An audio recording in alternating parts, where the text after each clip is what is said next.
Doctor Nikhil अपने साथी पंकज जी के साथ आज पुनः चित्तौड़ दुर्ग।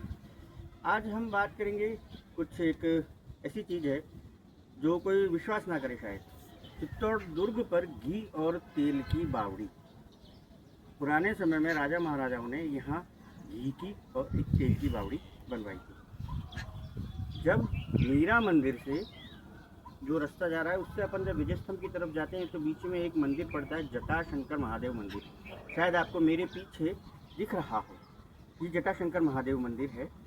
इस मंदिर के बाईं ओर तो है घी की बावड़ी और दाईं ओर है तेल की बावड़ी। अब इन बावड़ियों की क्या कहानी है, क्यों बनवाई, ये अपन वहीं चल के बात करेंगे। साथियों, जो अपन अभी बात कर रहे थे, ये है मेरे पीछे बिल्कुल घी की बावड़ी। अब इसमें देख सकते हैं मेरे बाईं ओर है ये कुंभ श्याम और मीरा मंदिर, और मेरे बिल्कुल पीछे है कुंभा महल या इस दुर्ग का राजमहल। अब ये घी की बावड़ी क्यों बनवाई गई? कहते हैं कि भाई 1540 महाराणा मोकल, उसके बाद राणा राय सिंह जी और महाराणा कुंभा, इन तीनों के प्रयासों से ये बावड़ी बनी। लेकिन बनी क्यों? कहते हैं महाराणा मोकल और जब महाराणा कुंभा की बच्चियों की शादी हुई थी, जो हुई थी गुगराना अपने झालावाड़ ज़िले में तहसील है, तो उस समय ये एक राज्य नहीं महाराज्य होता था। तो इतने अतिथि वगैरह आए थे, तो उनकी व्यवस्थाओं के लिए ताकि घी का संग्रह किया जा सके, इसका पहला औचित्य ये था कि भाई घी का संग्रह हो सके, कमी ना पड़े। दूसरा औचित्य, इस दुर्ग पर इतने मंदिर और इतने भवन बने हैं, सब जगह प्राण प्रतिष्ठा हुई। प्राण प्रतिष्ठा में सामाजिक महोत्सव होते थे।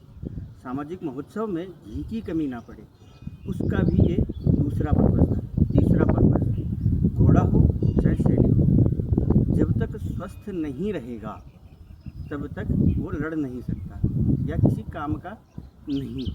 उनकी हष्ट पुष्टता के लिए, नियमित रूप से खान पान के लिए जो आवश्यकता थी घी की, उसकी भी इससे आपूर्ति होती थी।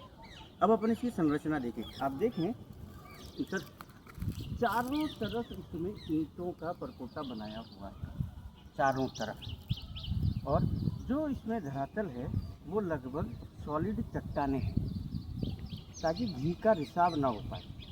जहाँ लगा कि भाई दीवार कमज़ोर है, वहाँ वहाँ पत्थरों की चिनाई करके दीवार बनाई गई है। सामने जैसे कुंभा महल के जस्ट पीछे जो है वो दीवार है, वो पत्थरों की दीवार है। और अगर आप बीच में देखेंगे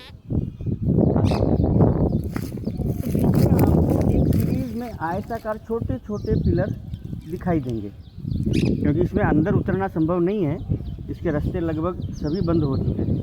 ये जो आयताकार खंभे हैं, उससे ये आभास होता है कि या तो इसको दो भागों में बांटा गया था, या फिर बीच में एक जिसको कहते हैं पुल टाइप बनाया गया ताकि दोनों तरफ से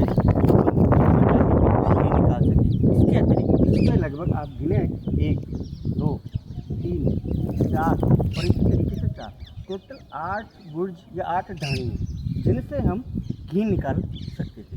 दूसरा, किसी भी शुभ मुहूर्त में जब भी अपन कुछ करते हैं, कुछ चीज़ निकालते हैं, तो उसका शुद्धिकरण आवश्यक है।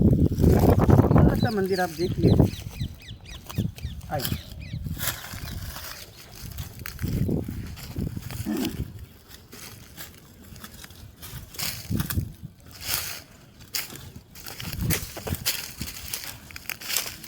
अभी तो लगभग ये बस का है, पर अगर आप देखें तो ये एक छोटा सा मंदिर है, जहाँ शायद उस समय जब घी निकाला जाता था किसी भी शुभ कार्य के लिए, तो पहले यहाँ उसका अर्पण कह लीजिए, तर्पण कह लीजिए, या उसकी पूजा अर्चना कह लीजिए, शायद होती होगी। ऐसा कुछ इतिहासकारों ने और पुराने लोगों ने हमें बताया है। आगे हम बात करेंगे तेल की बावड़ी की।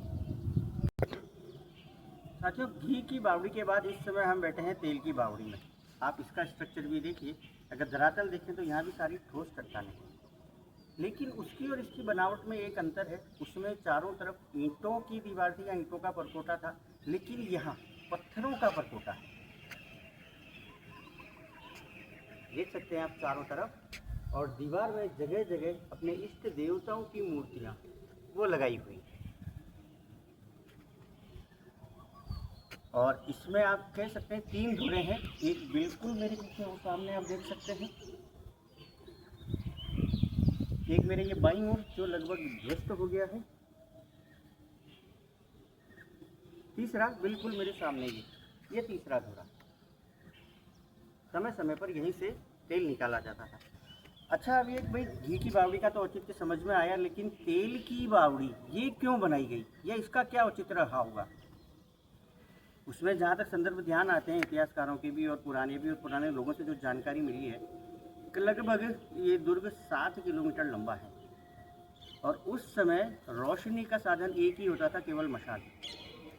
अब आप सोच सकते हैं 7 किलोमीटर फैले हुए इस दुर्ग में इतने भवन, इतनी लंबी प्राचीर, कितनी मशालों की आवश्यकता होगी। और मशालों में जलाने के लिए सिर्फ तेल का ही उपयोग होता था। तो सबसे बड़ा उद्देश्य इस तेल की बावड़ी का था मशालों के उपयोग। दूसरा जो अपना था ही था भाई, जितने भी सामाजिक कार्यक्रम या सामाजिक उत्सव होते थे उनमें तेल जब अति आवश्यक मात्रा में उपयोग में किया जाना हो तब इसका उपयोग किया जाता है।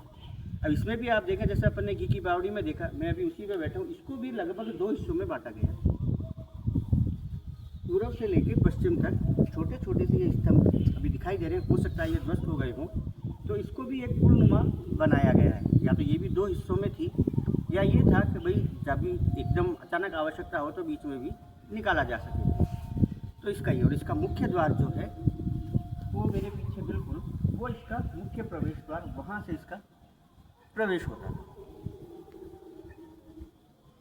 आज के लिए साथियों इतना ही। अगली बार आपको अपने राज परिवार या राजमहल का अंतपुर मंदिर जो था, मीरा मंदिर, प्राचीन मीरा मंदिर, उसके बारे में